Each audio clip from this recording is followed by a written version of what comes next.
Welcome to State of Wellbeing, a podcast from South Dakota State University.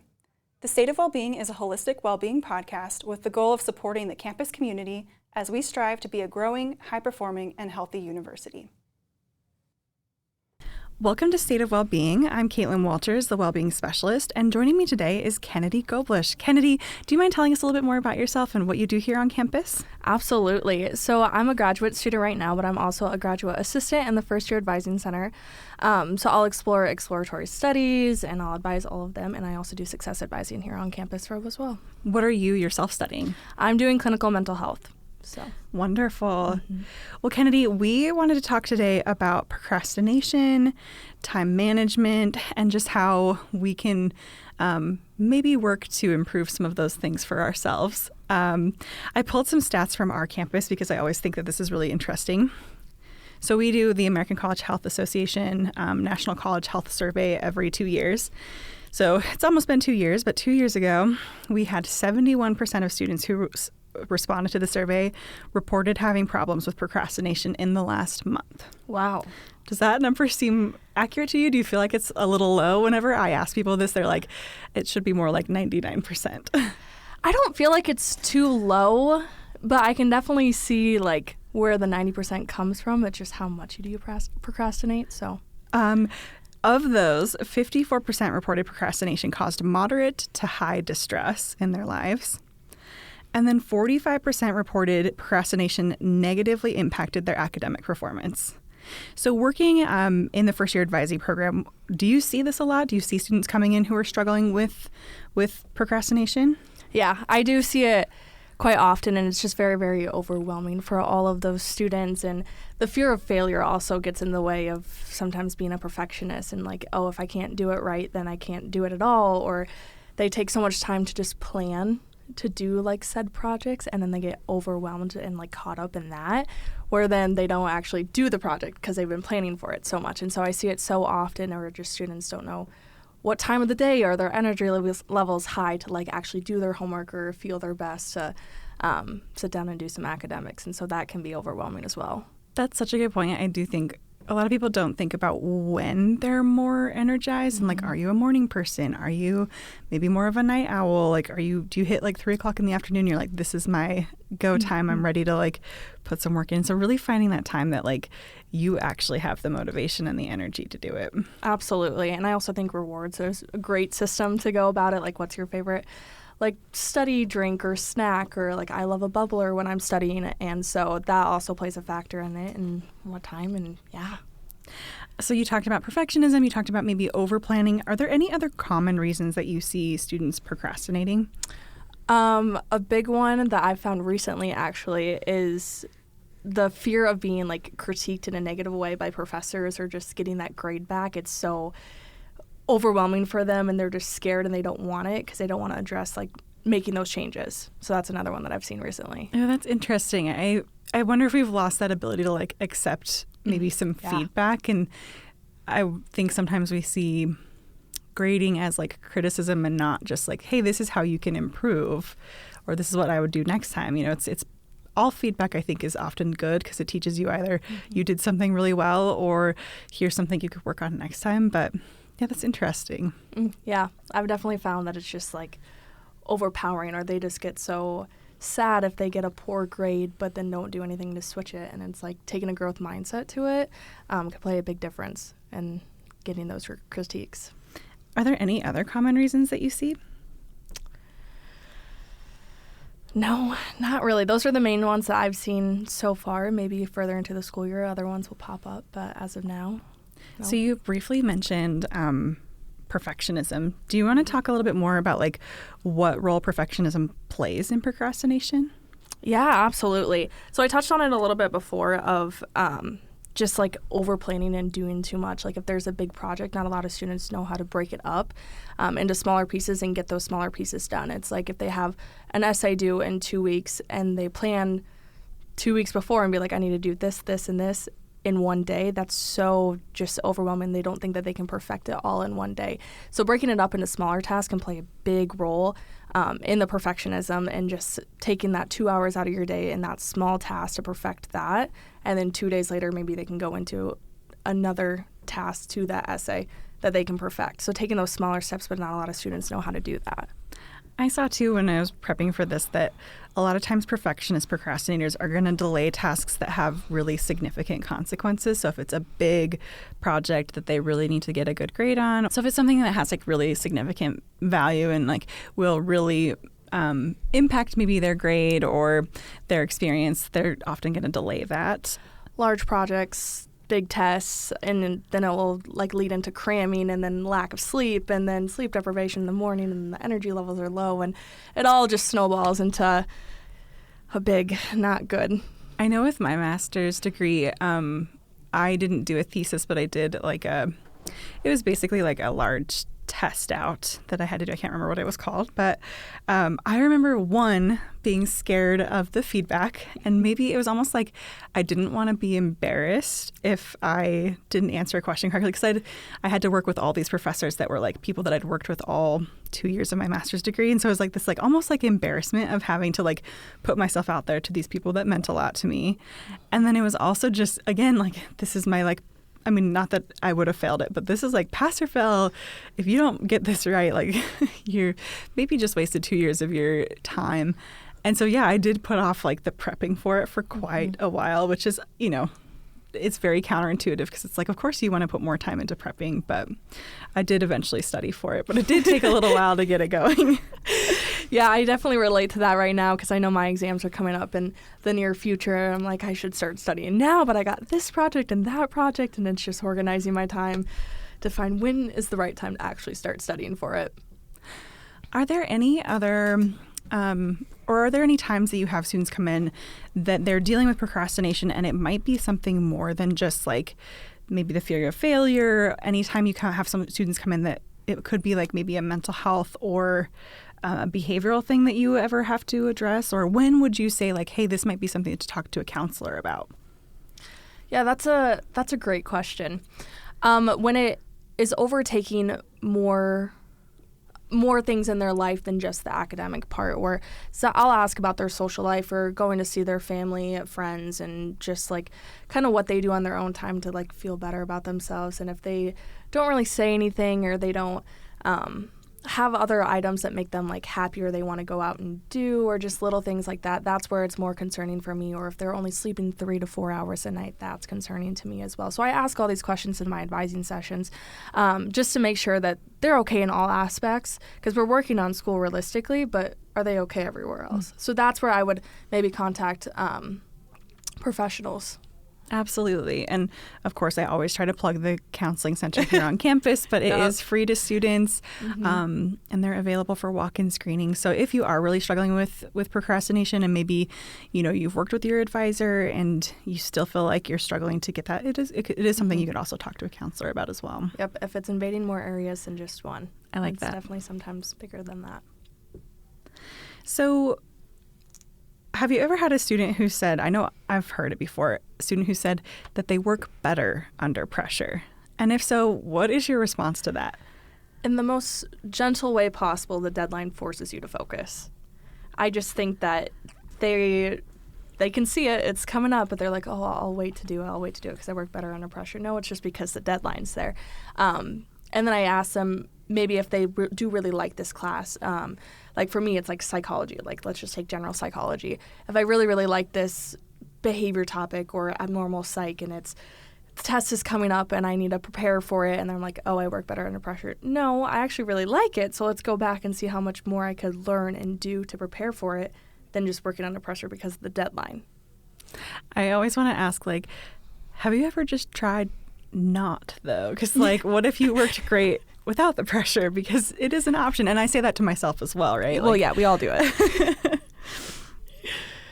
So do you have any personal go-to strategies when you feel like procrastinating? Lists. I love lists. I have a junk. I won't even call it a journal by any means. It's just kind of a junk notebook that I have. And so whether it's a grocery list or I need to go home, shower, eat, do a discussion post, and then watch my TV show at night, I'm going to write that down on a list so I know where to put it and like prioritize it. Sometimes I number it. Sometimes I put it in boxes of high priority or least prioritize and things like that. That tends to work for me, or I just throw it all in like an Outlook calendar or somewhere where I can put it. So just where I can organize my brain, that's what I like to do when I feel like I'm going to push this off until the very last minute. I think lists are a very popular one, and nothing feels better than like crossing something off the list. The satisfaction that comes with that is unbelievable. I did also write down a few. I think some people find breaking larger tasks into smaller tasks can help. Or there's kind of like two ways to approach it. You can either start with the easiest task that you have at hand and work your way towards the hardest, or you can say, I'm going to start with the hardest task and work my way towards the easiest. I think either of those are great. Depends on the personality too. Possibly working with others. Do you have an opinion on working with others? Depends on what I'm doing. It truly, sometimes I just love to talk while I'm doing what I'm doing because I'm a talker. Other times I'm like, just give me my music and I will get to it. So it really just kind of depends. I think too, there are people that I know that I can work with. Yes. And I'll be productive. And there are people that I know that I will not be productive when working with. Probably because I like them and, we're going to chat. And so maybe being able to find those people that are going to help you stay motivated and stay on track versus the people that are going to probably distract you. Not that they're bad, but just that they might not be the best study buddy. Yep, absolutely. And I do want to shout out the Wintroad Center for accountability groups right now because we have started those. And so it's just an hour and a half of time. And now it's like a dedicated study time for students to come in. They just have to sign up and then they get to do a little study habit. They can sometimes do goals or their highlights of the week, and then they work for about 60, 70 minutes and just sit down and do it. How many other people are in those groups? It varies kind of every semester of how many people sign up for it. Usually 6 to 10 is where we have them right now. And we have 3 GAs doing it. I'm doing one of the groups that's virtual, and then 3 undergrad students, I believe. That's awesome. I think that's a really great. I didn't know about that resource, so that's great to hear.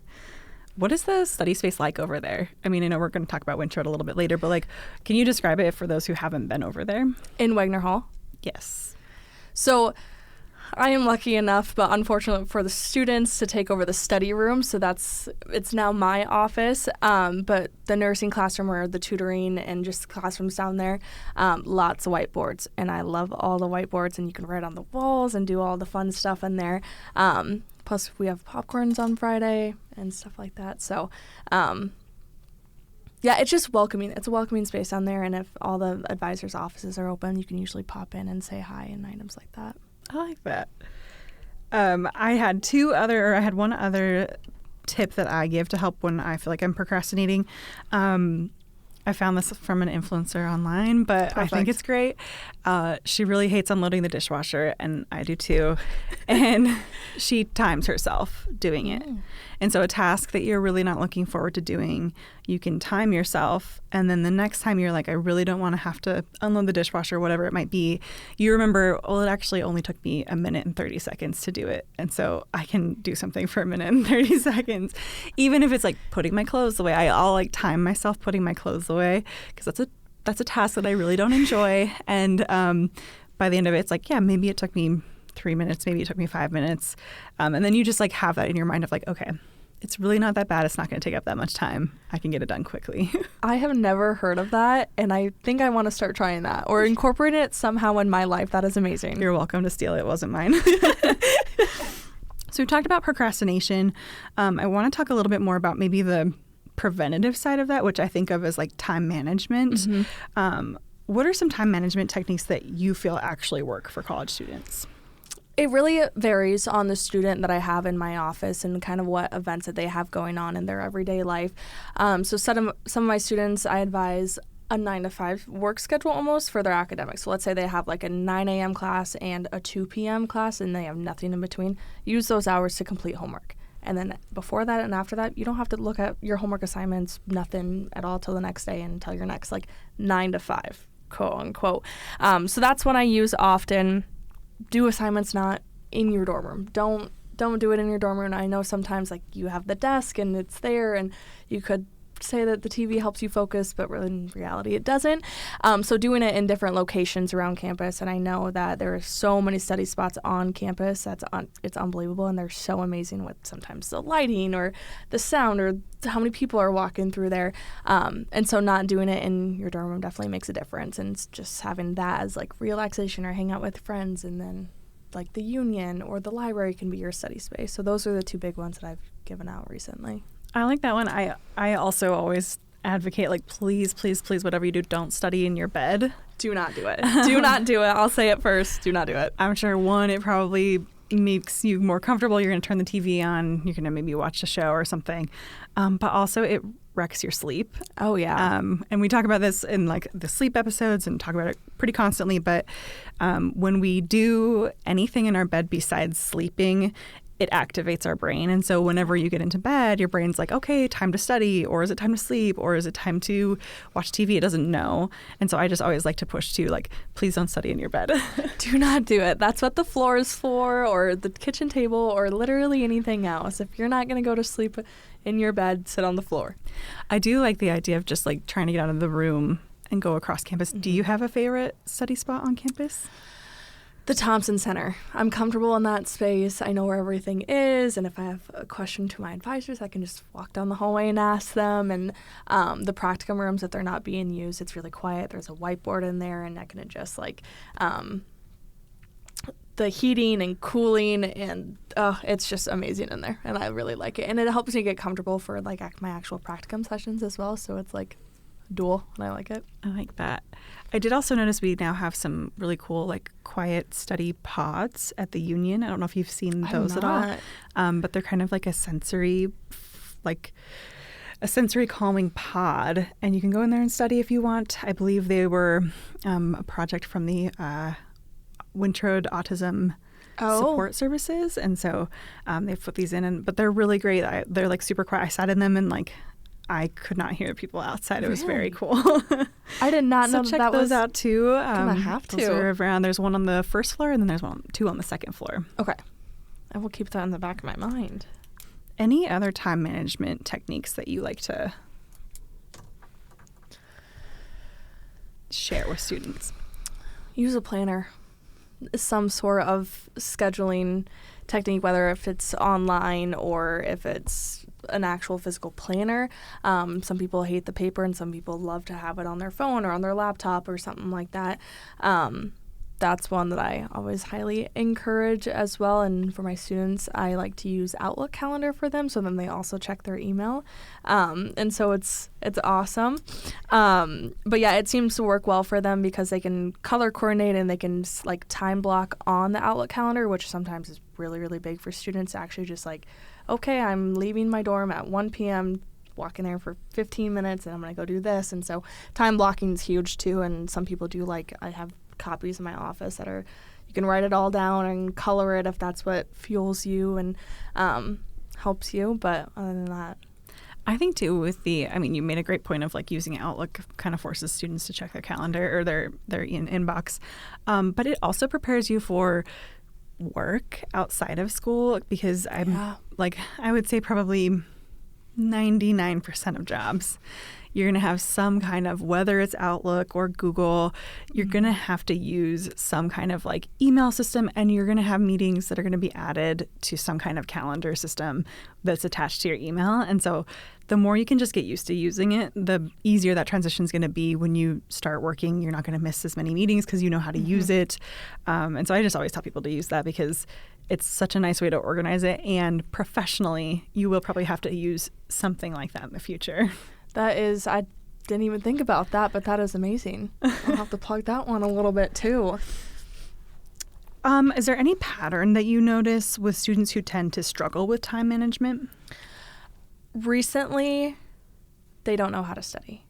And just to sometimes transition from high school to college, to whether it be like your freshman year, sophomore year, or junior year, sometimes it's just you don't know how to study. And finding that is so hard for students, especially if they don't know their learning style, which I think plays a huge part in it, whether if it's auditory or visual or like tactical, anything like that. That plays a big part in it. Distractions is a big one, whether it is phone. I know sometimes I'm guilty with it too. But screen limit, I know you can do that on Apple. It's just got to set a screen time for like an hour or 2 hours or however long a day. And so when that goes off, you just kind of put it away. What else? Organization skills. That goes along with just like creating a planner too. And they just haven't had a need to do it because everything it's been set up for them, whether they're in like high school and then you're following somebody at all time or somebody's telling you where to go. And so kind of just being that freedom aspect of it too, and just being an individual and figuring out who they are as a person plays a role in it as well. I think that's a really good point. And I think, just learning how to study is something that we take for granted, I guess. And I remember when I got out of high school, I never studied in high school. And like, I had great grades and I was like, I don't need to. And then my first test, I was going to be a psych major, and my first psych test I failed because I didn't know how to study. And that was brutal. And so I think just like learning, and I think that's why like your offices are so wonderful because they can help teach some of those study skills for sure. Let me see. Sorry. Oh, I want to talk about screen time. I think screen time is another big one. I know when I've been here on campus, I've talked to students because I present a lot on screen time, and we've done a digital wellness podcast episode. But I've run into students who are spending upwards of 8 hours a day on screens, and their screen time numbers are like, it's a full-time job if you are doing that 5 days a week. If you're doing it more than that, it's more than a full-time job. And so I just I always encourage students to think, what is that screen time replacing?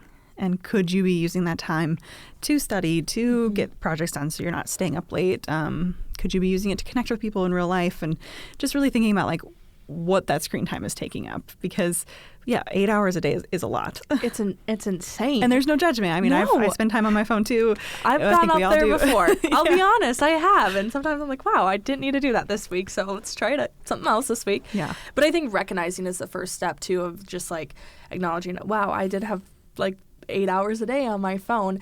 And if students do tell me that, that's where time blocking comes in for me. It's like, okay, what did you do today? And like color in like red of like where I actually do a physical copy with them if they're in my office, but color in red where you did your screen time. I'm not going to judge you because I've done it too. And I'm similar to your age. And so, but just like acknowledging like, wow, I spent 3 hours on my phone here and I could have done this, this, and this. Mm-hmm. And just physically seeing that in front of you, it can change a lot.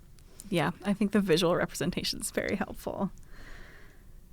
I think too, when it comes to both procrastination and time management, I just I'm the well-being specialist, and so I'm always going to plug some self-care. Yes. And I think that it's super important for students to recognize the importance of like scheduling self-care and blocking time for that, because if you don't, then you can run into that burnout where you start to feel maybe that lack of motivation, and maybe just like it's really hard to to focus when you have that like feeling of burnout and not really like taking care of yourself. And so just plugging like add into that time management, a green, maybe color something green and add like, self-care moment. Absolutely. And maybe that's, going for a walk, maybe it's exercise, maybe it's, calling a friend or a family member, but just trying to find ways that you can take care of yourself. And I'm always going to advocate like ways that you can take care of yourself that don't involve a screen and that get you to like maybe reconnect with a hobby or just finding time to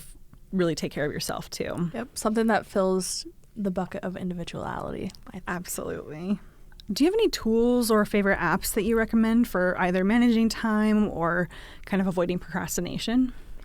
Not anything different that I have touched on before, just like not doing it in your room, set a screen time, or I've seen it recently on TikTok of people just recording themselves studying or doing a time lapse so they don't use their phone while they're on that. And sometimes that's really fun to just kind of watch yourself work through a couple different things. And like I said, like a fun drink or snack too. Yeah. So I always too, like I know this is like a motivation thing, but for a while, I didn't really enjoy like weightlifting. And so if I was going to weightlift, I would have a podcast that I saved specifically for like that type of exercise. And so I would look forward to it because it was like a podcast that I really enjoyed, but I wanted to listen to it. But I was like, you can only listen to this if you are doing this specific thing. And so even just like some kind of a reward, like I only get a bubbler while I'm studying. And then when you're like, man, I really could go for a bubbler right now. Okay, well, my rule is I need to be like studying if I'm going to enjoy one of these, you know? Absolutely. And setting time limits too, so you're not studying for 3 hours straight. 25 minutes is perfect. Take a 5-10 minute break. Do another 25 minutes. Just do cycles of it. Get up, stretch your legs, go take a walk, go talk to somebody. Just do something that you can go back to then, and that retention rate can go up and items like that. So yeah, I think that's like the I don't know if you've used the Pomodoro method. Yes. But I think it's a website, and it's also probably an app, I'm guessing. But that's a great one where you can like, it sets a specific timer, it's work this long, break, then it gets you into this cycle. So that kind of helps break up the time for you. Absolutely. And we just had our Jackrabbit Jam, and that was one of our tables. And so you can create a playlist that's exactly like 20 minutes or 25 minutes of songs that, that maybe won't distract you so much, but still help you get done and you like listening to, or putting like a fireplace on the TV or on your computer or on your phone or something like that, and just making it more enjoyable and more you while you're studying. That's a really great tip. What are some ways that Wintrode can help support students when it comes to procrastination and time management? Success advising. There's so many. Success advising online on our SU State Study Hub. Study Hub has so many different great resources, whether it's getting started with college classes, test anxiety, test prep. Time management has its own little section for that, or just student success, tutoring, supplemental instruction, accountability groups. There's just so many things. And if you don't exactly know what maybe your best fit is or where to go about for this class or that class or certain little things, go see your advisor in the first year advising center, go see a success advisor, and just talk through it with them, because we're here to help you no matter what, and we love to do it and help students. So just come talk to us in the first year advising center. I think that's so many resources. So helpful. There are things that I still learn about Wintrode that I'm like, I never knew that they had accountability groups. And I think sometimes people think of it as just like, it's just tutoring or it's just SI. And I think there's so much more that you all do over there that's really, really helpful for getting people focused and motivated and helping get on track for our studying and academic success. Absolutely. And it's for everybody on campus. It could be freshman, sophomore, junior, senior, graduate student, doctorate. We're here to help all ages. And so that's what's so exciting too, is that we're here for everybody, and we'll find a way that works best for you at whatever stage you are at. Well, Kennedy, this has been wonderful. Is there anything else that you want to plug or anything you want to add? Nothing that I've not already talked about. Go get some help if you need some help. It's okay to ask for help. I love that. Thank you so much, Kennedy. Thank you for having me on. I appreciate it. Our processing questions today are, what are 2 strategies that you can use when you feel like procrastinating? And what are 2 ways that Wintrode Student Success and Opportunity Center can help you when it comes to procrastination, time management, and academic success? Thank you for listening to this episode of State of Wellbeing, a podcast from South Dakota State University. This podcast is brought to you by the Mental Wellbeing Team and SD State Health.